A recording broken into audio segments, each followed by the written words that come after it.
자,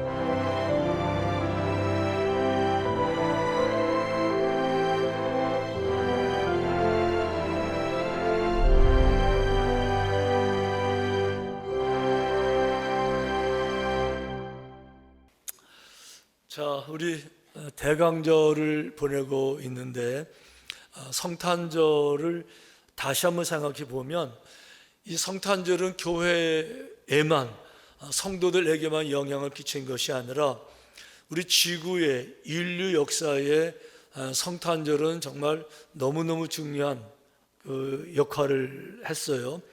예를 들면 일단 지구의 역사, 히스토리를 절반으로 나눠서 예수님 오시기 전 BC로 나눴고, 또 예수님 오시긴 이후 After Christ, 영어로는 그렇지만 라틴어로는 아노 도미네, 그 앞자를 따서 AD, 인류의 역사를 BC로 또 AD로 나누는 기점이 예수님 탄생인 건 아시죠?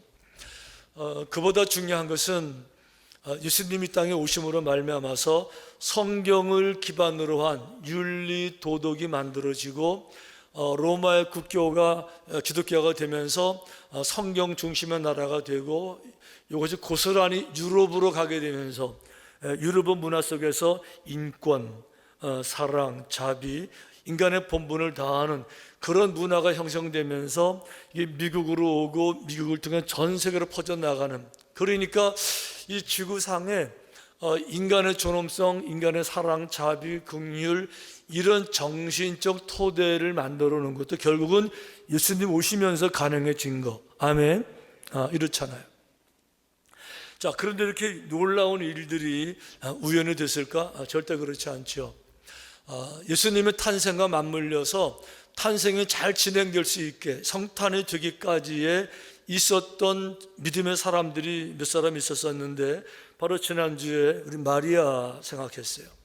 자, 마리아의 몸을 빌려서 예수님 오셨는데 왜 마리아여야 됐나 하고 보니까 그럴 수밖에 없는 몇 가지 이유들이 있었죠. 우선 마리아는 하나님을 믿되 정말 창조주 하나님으로, 전능하신 하나님으로 정말 믿었어요. 그러니까 만물을 창조하신 하나님에게는 능치 못할 일이 없습니다.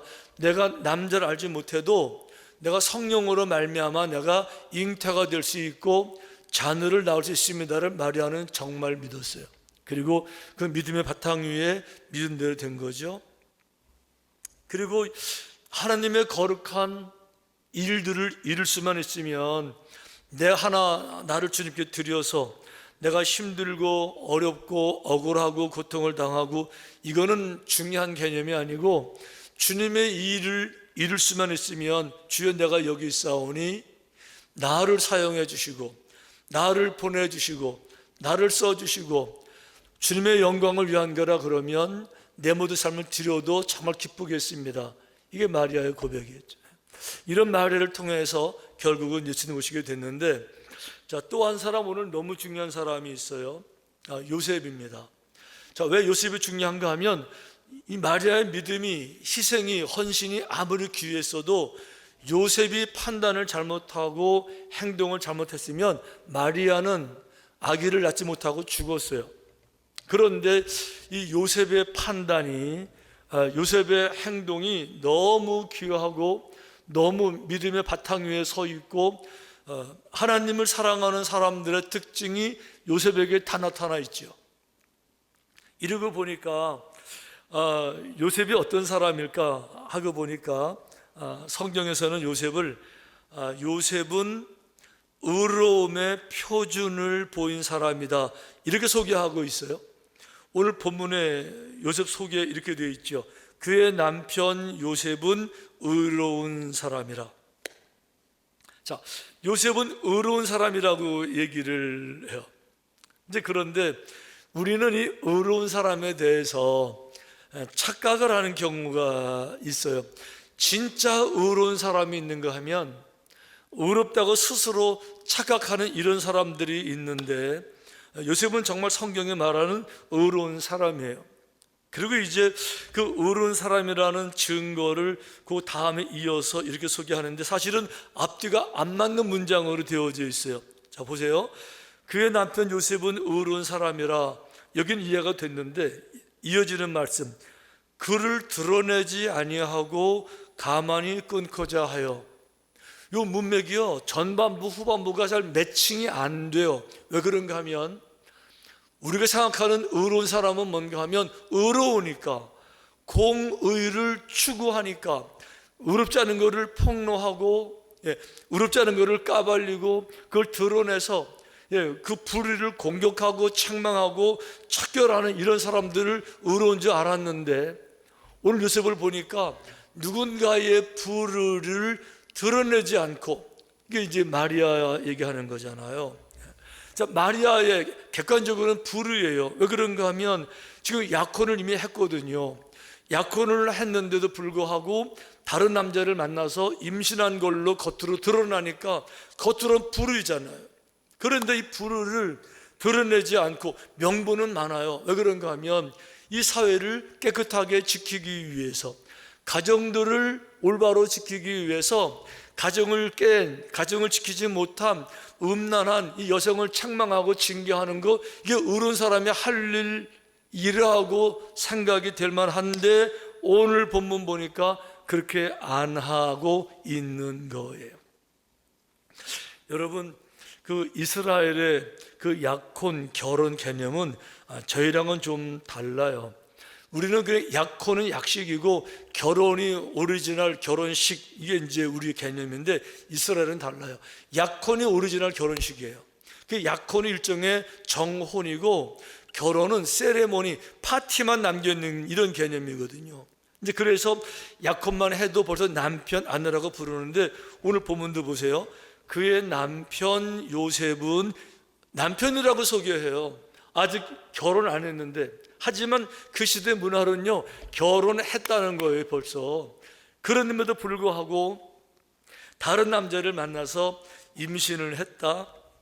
이거는요, 당시 법에 이렇게 되어 있어요. 신명기 22장에 보니까 처녀인 여자가 남자와 약혼한 후에, 자, 약혼했어요. 이미 정혼한 거예요. 다른 남자가 그를 성읍 중에서 만나서 동침하면, 자, 다른, 여기 남자가 주어로 되어 있지만 하여간 남자가 여자를 만나겠죠. 동침하죠. 자, 동침의 증거가 뭐겠어요? 가장 확실한 증거는 임신이잖아요. 이렇게 되면 어떻게 되느냐? 너희는 그들을 둘 다 성읍 문으로 끌어내고 그들을 돌로 쳐 죽일 것이니. 이게 당시의 율법이고 문화란 말이죠. 정확하게 지금 마리아는 여기에 걸려 있는 거죠. 이미 그 약혼을 해서 그 남자를 남편이라고 부르는데 그 남편 모르게 다른 남자를 만나서 임신을 했어요. 이거는 외대의 확실한 증거이잖아요. 그러니까 이럴 때에 객관적으로 볼 때 의로운 사람들은 뭐를 해야 됩니까? 이 불의를 바로 잡아야죠. 남편들을 지켜줘야죠. 가정들을 지켜줘야죠. 음란한 사회를 막아야죠. 그러니까 이 불의를 폭로하고 드러내고 정죄하고 징계해서 다시는 이런 일이 있지 못하게 일벌백계 이렇게 해서 사회를 건전하게 유지하자. 이게 의로운 사람들 흔히 하는 얘기잖아요. 그런데 요셉은 그렇게 안 한 거예요. 이러고 보니까 이것이 성경이 말하는 진짜 의로운 사람과 의롭다고 착각하는 사람들의 차이가 있는데, 그 구별점이 무엇일까? 어디서 그 구별점이 갈라질까 하고 보니까 일단 기본적으로 의에 대한 개념은 똑같아요. 왜 그런가 하면 이 의는 기준적인 법이 있으니까 법에 합당하면 의로운 것이고 법에 어긋나면 죄고 악이고 불로니까 기준점은 똑같아요. 그런데 이 똑같은 의에 대한 기준의 방향이 다른 거예요. 성경이 말하는 진짜 의로운 사람은 이 기준의 방향을 밖에서 안으로 나를 돌아봐요.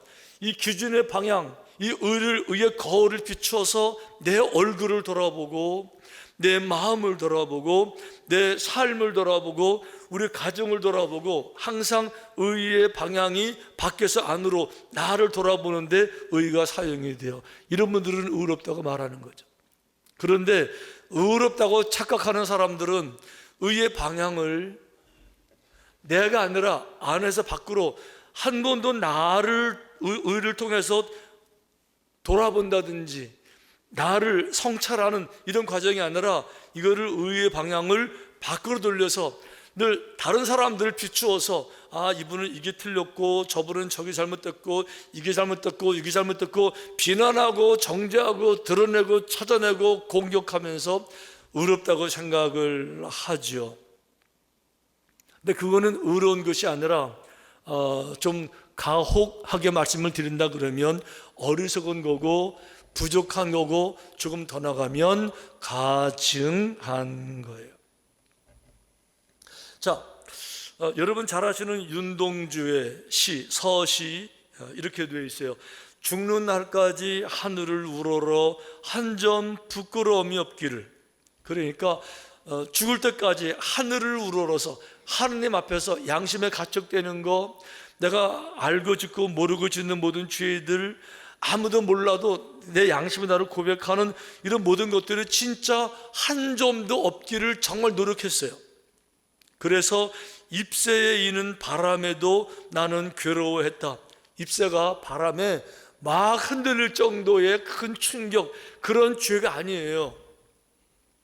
그죠?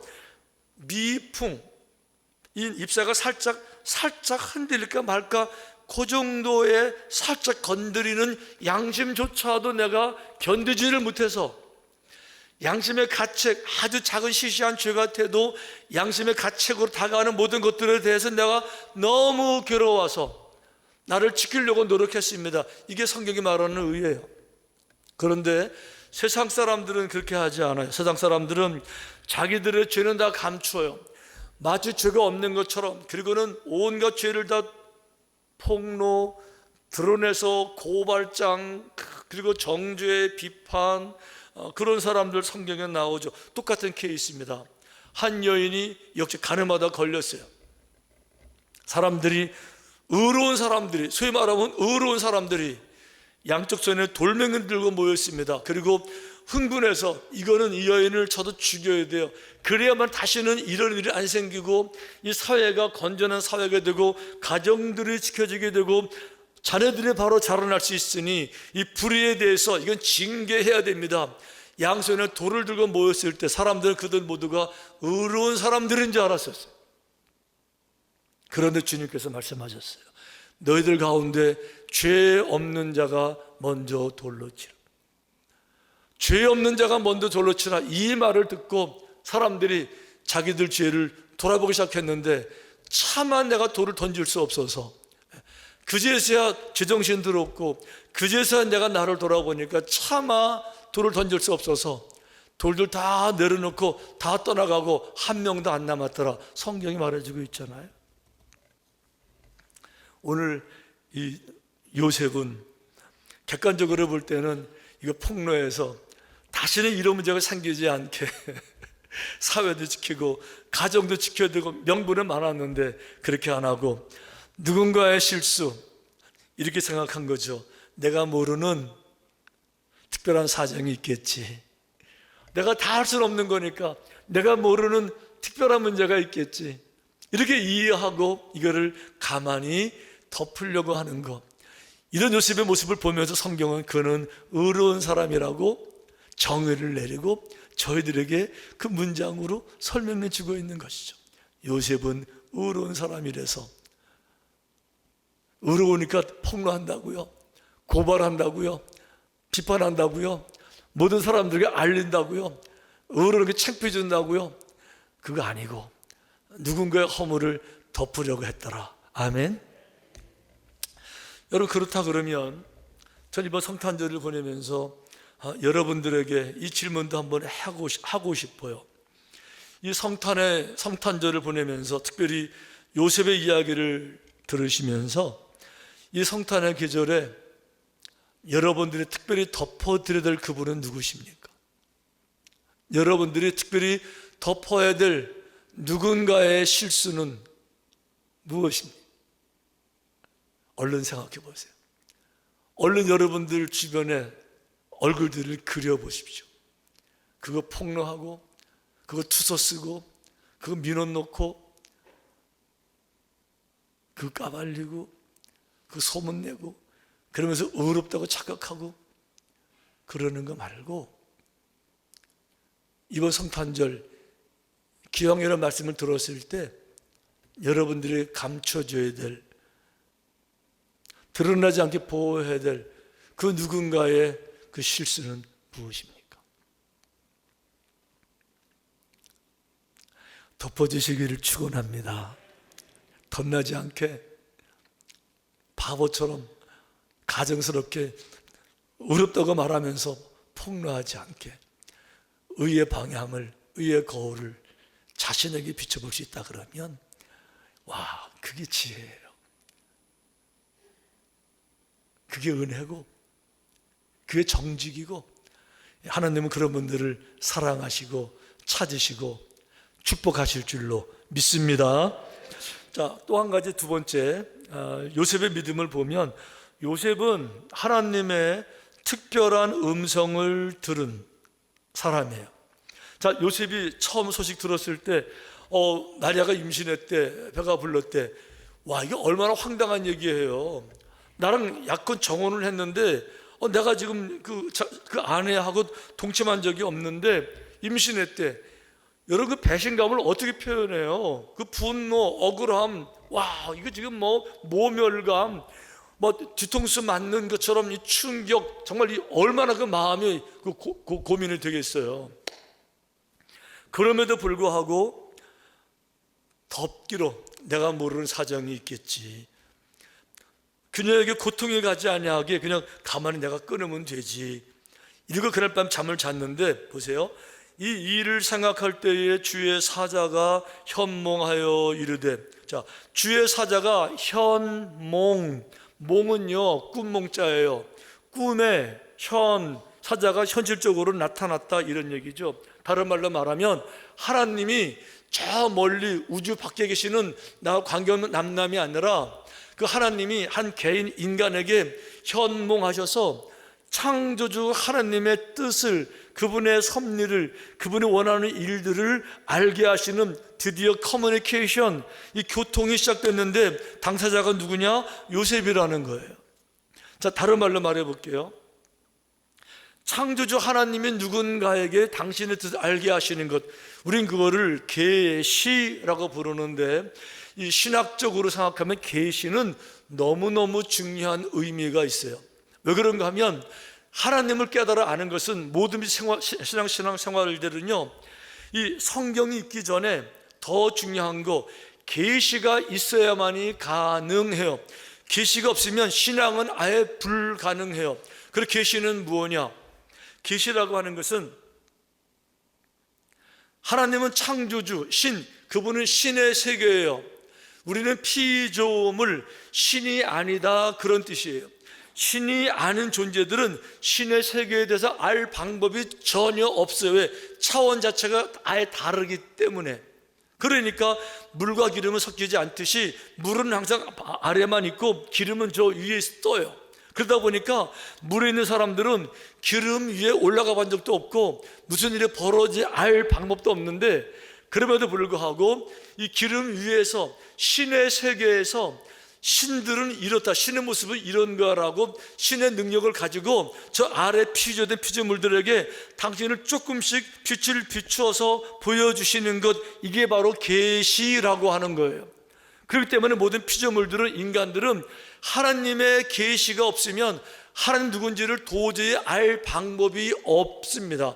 그러므로 말미암아 옛날부터 우리 영적인 존재인 인간들이 머리는 느껴요. 분명히 신의 세계가 신이 있을 거야 알지만 신이 누군지를 모르니까 거기서 샤머니즘, 토템이 만들어지는 거예요. 그러니까 태양신을 섬기고 누군지 모르니까 달 보고 신이라 그러고 칠성신, 별을 보고 신이라 그러고, 하나님이 신께서 계시해 주실 때만 인간은 신의 세계를 알 수가 있는데, 성경을 보니까 계시들이 여러 개가 있어요.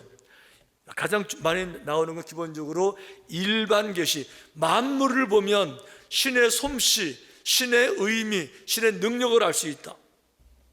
창세로부터 그의 보이지 아니하는 것들, 곧 그의 영원하신 능력과 신성이 그가 만드신 만물에 분명히 보여졌다. 이 우주의 광활함, 광대함, 이 우주의 경외감을 볼 것 같으면 하나님은 전능하신 분이구나, 만물을 통해서 당신을 계시하셨다, 이렇게 되어 있어요.